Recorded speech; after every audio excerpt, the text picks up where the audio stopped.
Today we're going to talk about even more heroes, and I honestly think the best are yet to come. Stick with us as we continue the Blood and Betrayal campaign diaries. Meeting the Heroes, Part 2.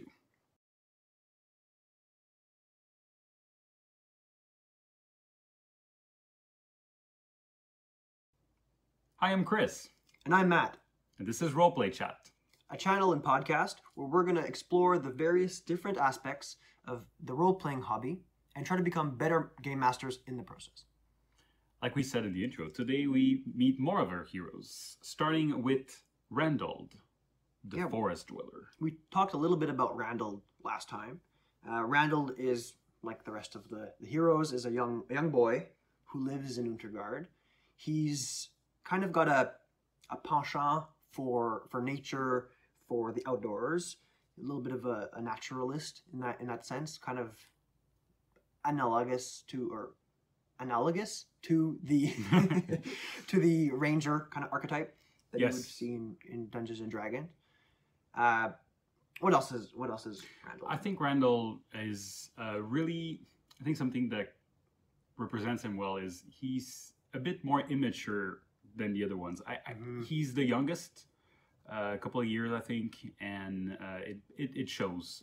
He's a bit, I won't say gullible, but he believes in telling the truth is always the right thing to do, at least at the beginning. Again, another character that's going to evolve drastically.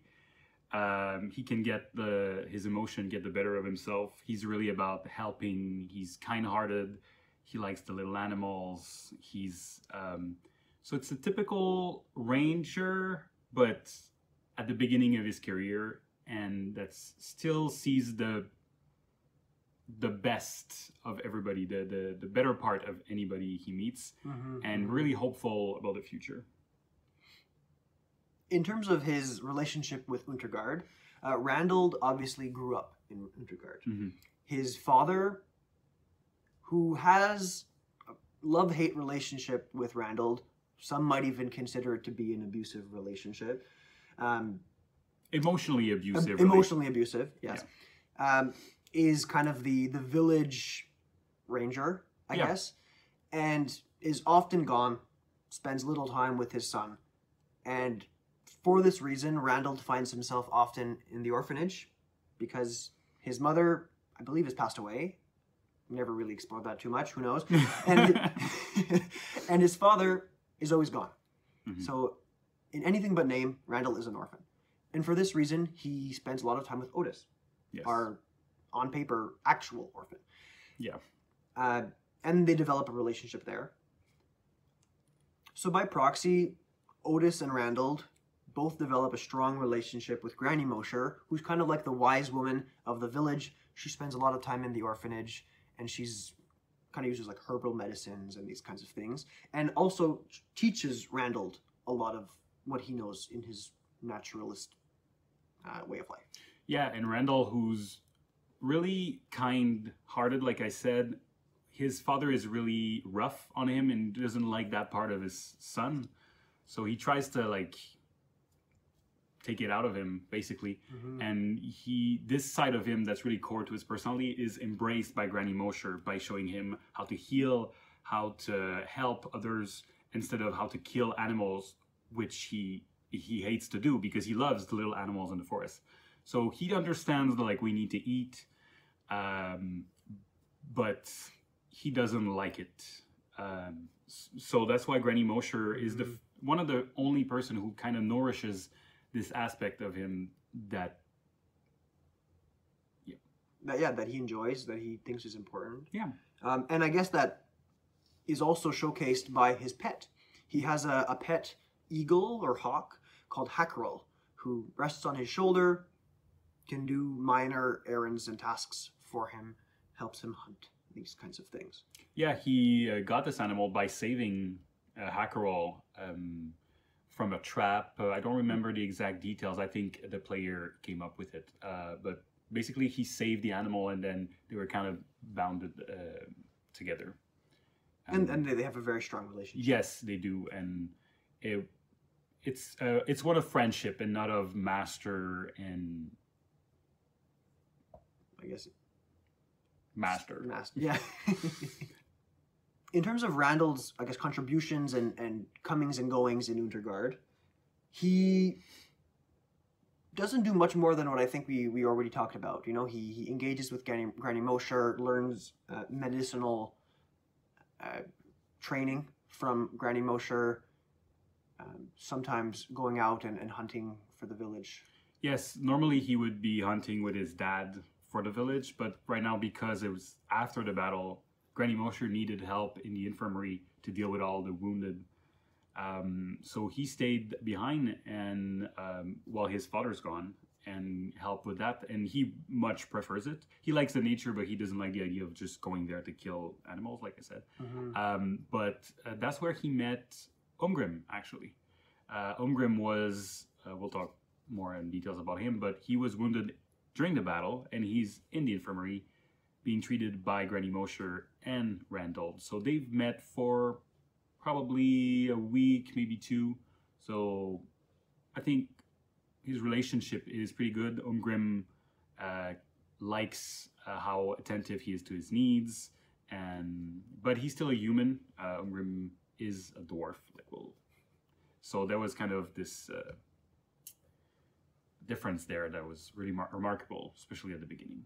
Something I should say about Randall is like, yeah, he's from the city of Untergard in the sense that he hasn't been there for just weeks, but it's important to know that he wasn't raised as a baby there. He actually comes from the west, where his father and him came when he was, I don't remember the exact age, but I think right now he's 15, so probably when he was 10, around that age. So after this age, he met Otis and everything. But now that I think about it, no, he comes from the west of the Empire. Yeah, I didn't know that. No, but it's kind of important in his backstory, so that might come up at one point. Cool. And then I guess we could talk about our last hero now. And our last hero is Ungrim. Ungrim is a slayer and dwarf. Slayers being something typical in the Warhammer universe. It's kind of similar to like a berserker, someone who would charge into the thick of battle, go into a rage of fury and attack everyone. Yeah, like a dwarven barbarian in terms of D&D, if you want. Yeah, and I honestly think he's one of my favorites.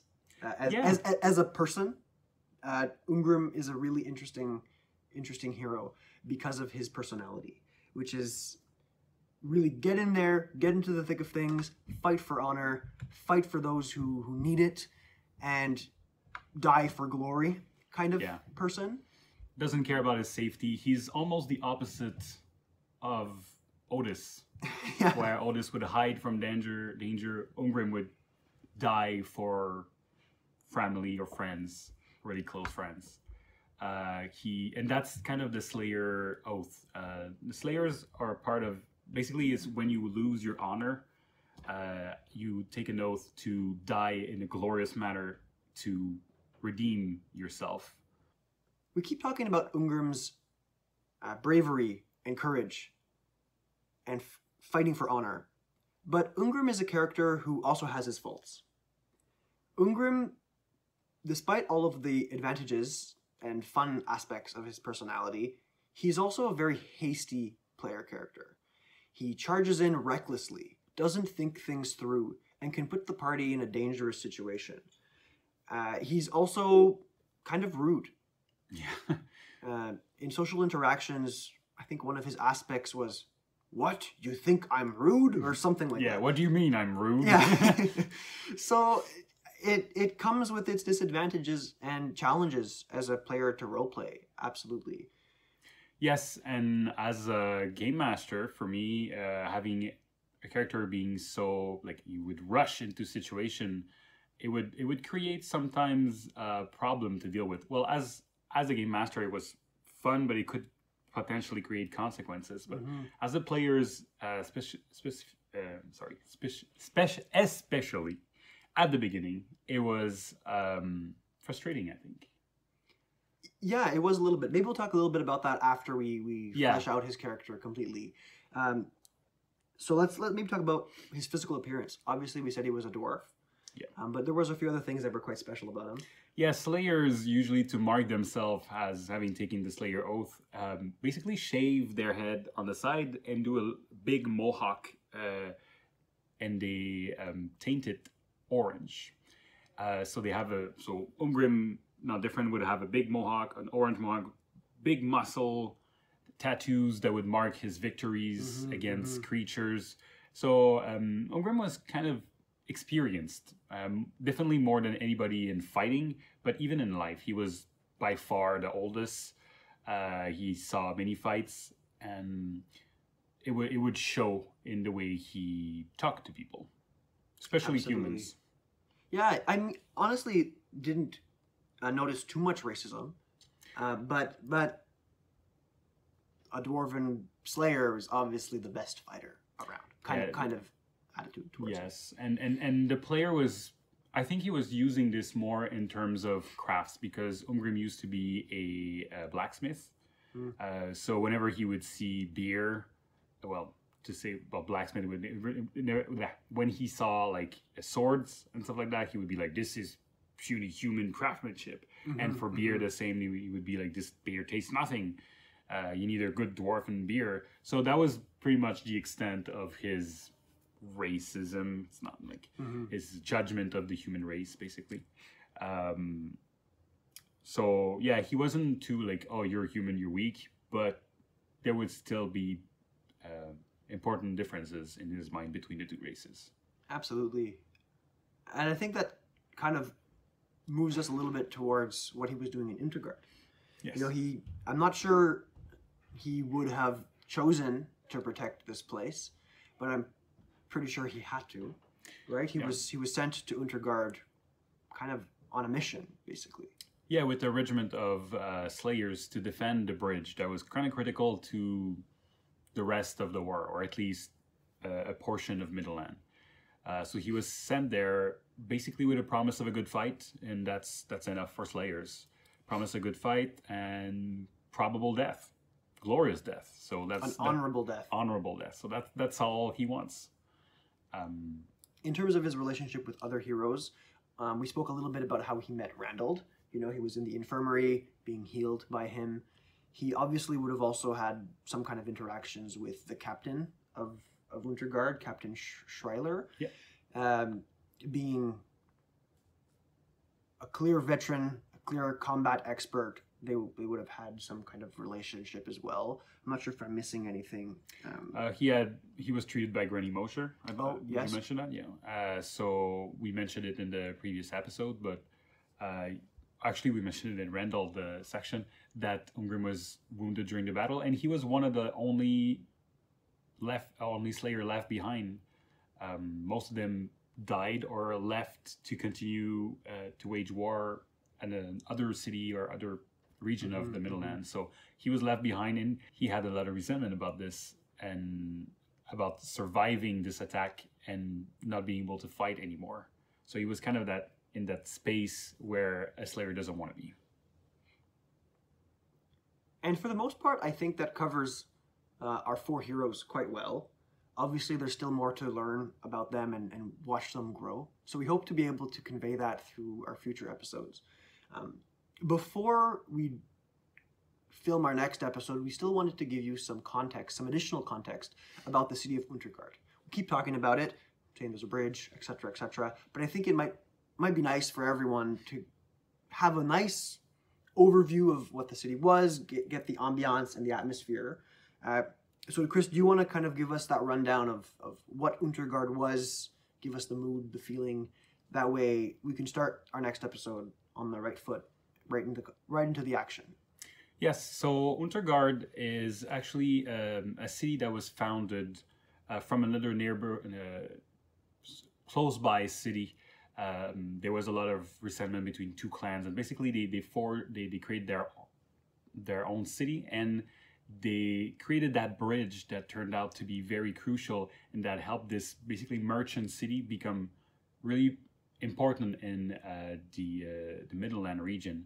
So that bridge is really crucial because it links basically the Middleland to the province to the east, and there's a big river that would cut this region into. So the reason why it was really important is because the army needed a way to pass through the bridge. So that's why the Empire sent a lot of regiment, the Slayer regiment, a lot of even elves to protect that bridge. A battle that took multiple days to fight, and basically Untergard were able to win that battle, holding the forces of chaos from reinforcing the attack on Middenheim that would later come.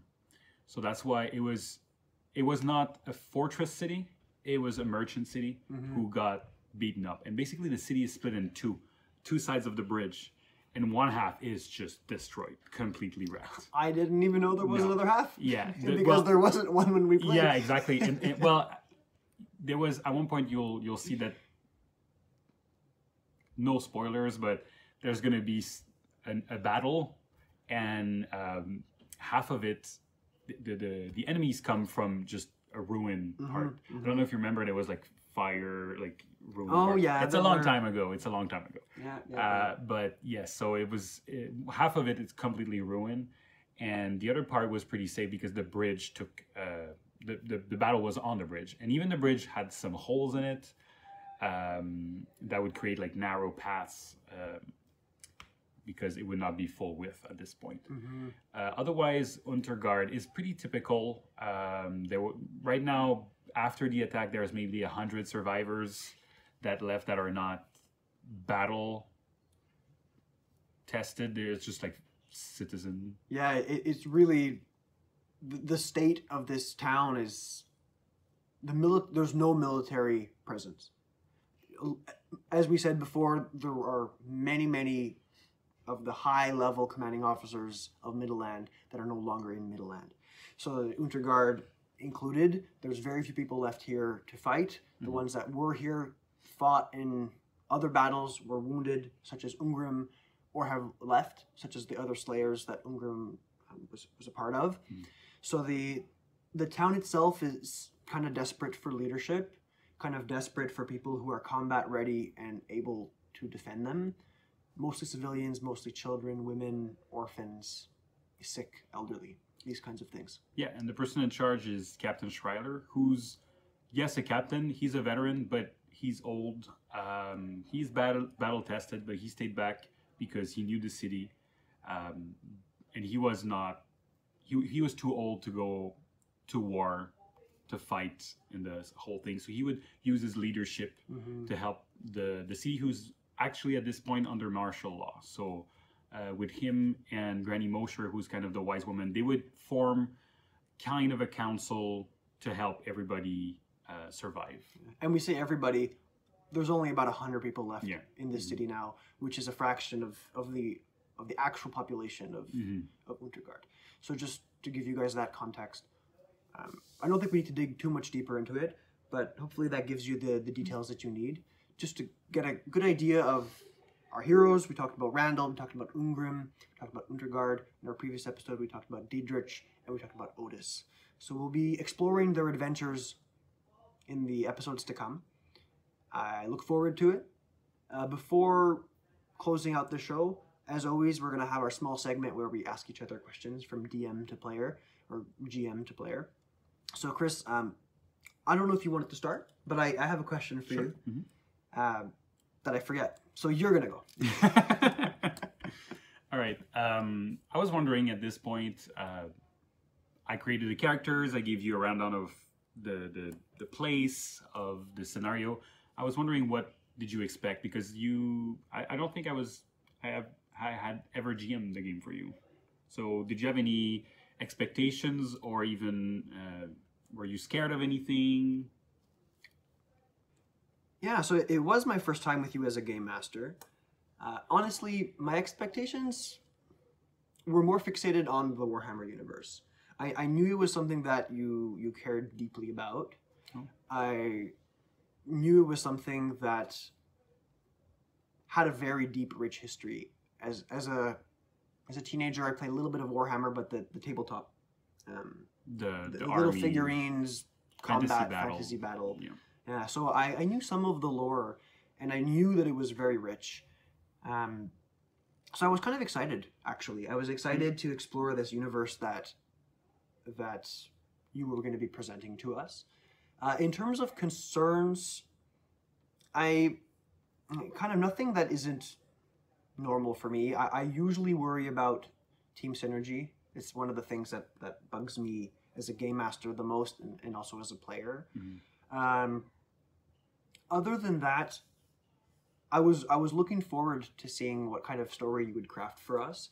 We had just finished playing a campaign with another game master who was a little bit less detail oriented and more improvisational, which was a lot of fun in its own right. But I was looking forward to a different perspective on game mastering, and it turns out that I really enjoy the playstyle that you put forward.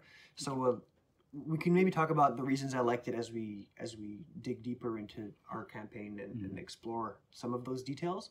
But I do like the meticulousness of the world that you presented to us and the attention to detail. It was nice. Thank you. I'll take it. Something that I was actually wondering, that I've been wondering on and off, and I never get to ask you, so now that we have a camera in front of us, I might as well ask you about it. The time. So these characters that you created for us, other than the Dungeons and Dragons archetypes, what did you use as inspiration? Because it is a pretty diverse cast, and I'm wondering, where did you pull these ideas from? Were they things that you had been thinking about for a long time, etc.? Okay. That's a very good question. So I had actually run a couple of games with other people previously, and I took inspiration from characters I created in the past, but that's kind of a recursive argument. I think for most of them, it was in order to show the world. Again, my goal was to make you like Warhammer, so I wanted to give a little bit of everything that makes Warhammer what it is. So I wanted to have a dwarf, for sure. In my head, even in the beginning, I wanted to have a dwarf. And you look on pretty much any cover of the Warhammer edition, there's always a Slayer. Slayer is typical. Normally, there's a fire wizard. I didn't want to go there, but that's why I took the dwarf. Then I'm like, okay, I was wondering about synergy. I need something that's range. Okay, I'll have a ranger type against that to be D&D-ish. And I knew I wanted to have Hans Bomer in my history, in my story, my adventure. I had Granny Mosher and Hans Bomer, and I had Captain Schreiler and also Father Pieta. And basically, I wanted to make characters that would be linked to these main NPCs. Okay. So basically, I created Randall to be Hans Bomer's son. Interesting. And he was a ranger, so like it makes sense that his son would be a ranger too. But I wanted to make it different, and then to make good story, I think you need drama and tension. Absolutely. So I created this emotional, abusive relationship, and that's kind of Randall where it started. Then Umgrim, I wanted to link the way I did it. I think that was pretty much the source. For you, we'll talk about more about Diedrich in the future and what makes him special. But at this point, I wanted to have a kind of a low class character. Like I didn't want to make a rat catcher, but I think a messenger to start was kind of typical in Warhammer to have someone that's not a priest of Sigmar or something really high up. Yeah, and I think he fills kind of that intellectual gap. You always need a member of a party to be the smart, book smarts, being a messenger, you're writing a lot, you're reading a lot. And Otis, I think Otis came up more out of the player that I wanted him to be. Like, so the name of the player is Joe, and he has this very specific way of playing, I find. And I only played in the previous campaigns with him, and he tends to be a loner, I want to say. I maybe it's a perspective of me, but he feels like he doesn't want to commit too much at the beginning, and he likes to observe a lot and just see what's going on and then jump in. Okay. And to me, that screamed like rogue and stealthy. So that's kind of the reason I created Otis, and it filled that gap. And I wanted to create a relationship with Randall. So it was a lot of things. As you see, I'm just processing what my thought yeah. was, but it was a lot of different angles that I wanted to a list of things I wanted to check, and basically that's what came out of it. And it was important, like you said in the beginning, that every character was different, and every character I would like to play. Okay. Right. That was kind of my criteria, because I made other characters that didn't make the cut, and it was like, you know what, that's not that interesting, at least to me. So it's probably not going to be interesting, because I have the responsibility of giving you a character that is going to be fun for you to play. Right. This. Yeah. So that was my main concern. Awesome. Does that answer your question? It does. Well, thanks for listening, everybody. That, I think, sums up our second episode, or part 2 of our campaign diaries. We're hoping you're enjoying them. Please don't forget to like our channel, subscribe, comment, all of that typical stuff. And we're happy to share these stories with you. So if you have any questions or comments, please don't be afraid to reach out to us. That's the cute. That's the daughter. I guess that means we have to wrap it up. So I think that's all, Chris. I think that's all, Matt. Let's call it a chat.